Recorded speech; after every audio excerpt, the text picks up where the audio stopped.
Oh, I like this one too.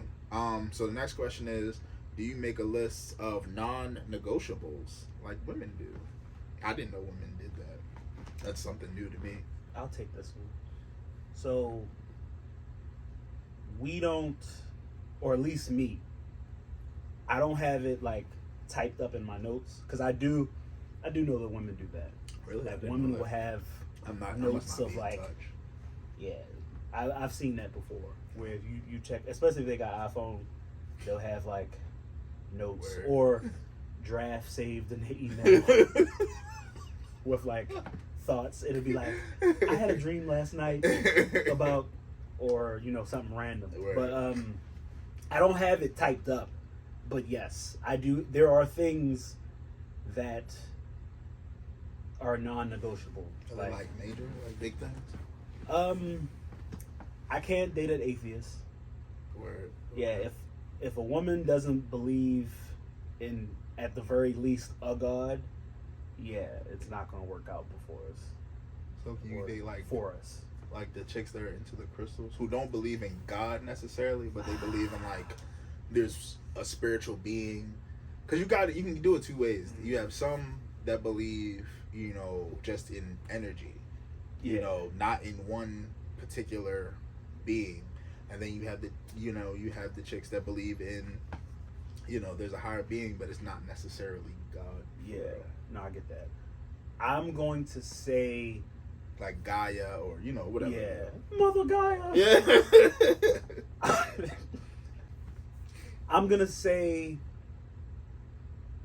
So I'm gonna say no, more on the no side, only because in dealing with a lot of those women, the majority of the ones that I've met are like, oh, you believe in what?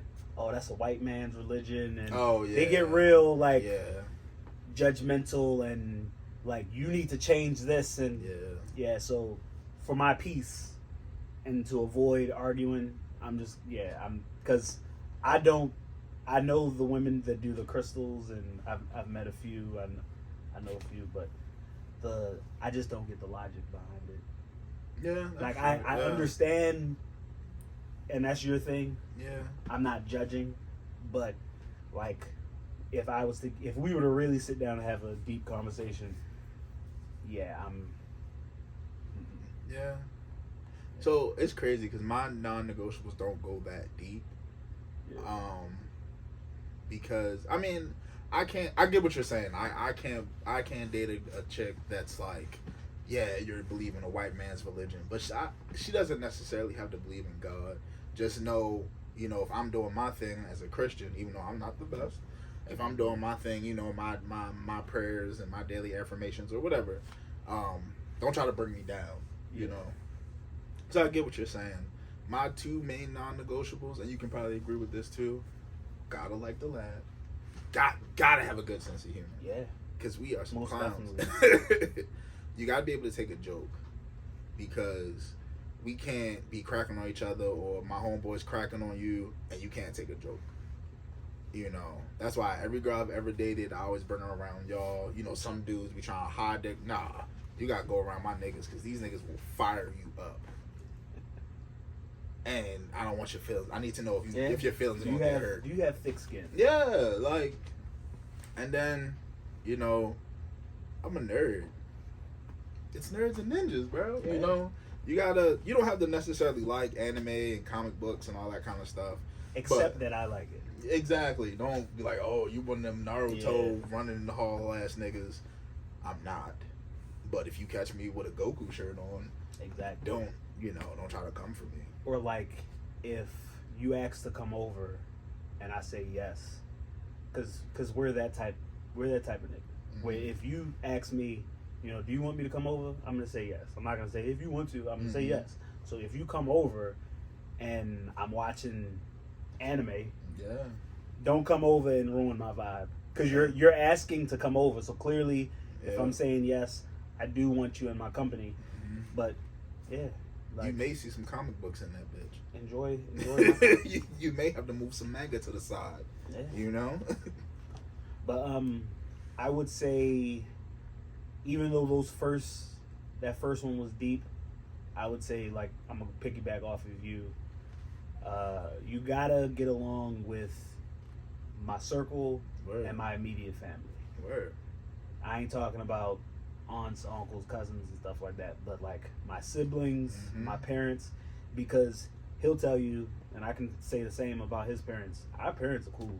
Yeah. Like, and they might crack on you too. Yeah. That's so if I come know? across a woman who she doesn't like my mother or father, and it's not a legit reason, it's just one of them like, I'm not like, then I'm looking at you weird, because that doesn't happen often.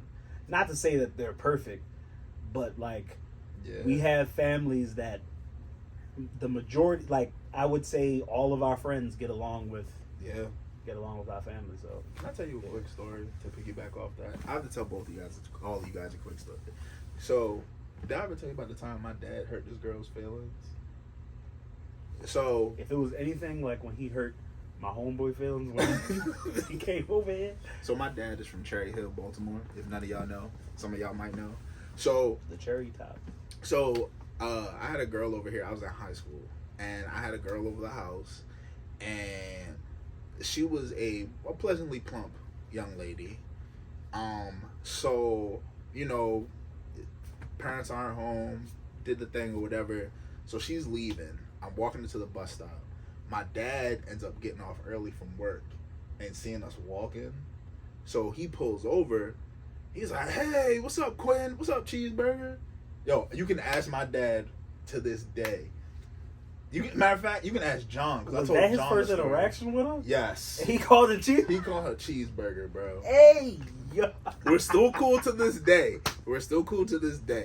But that nipped it in the bud. Yo, I swear, you can ask John, because it's high school. You can ask John. You can ask my dad. He was calling her Cheeseburger. And I feel like if he still remembered her, hilarious. He would still call her Cheeseburger to this day. And he hurt her feelings.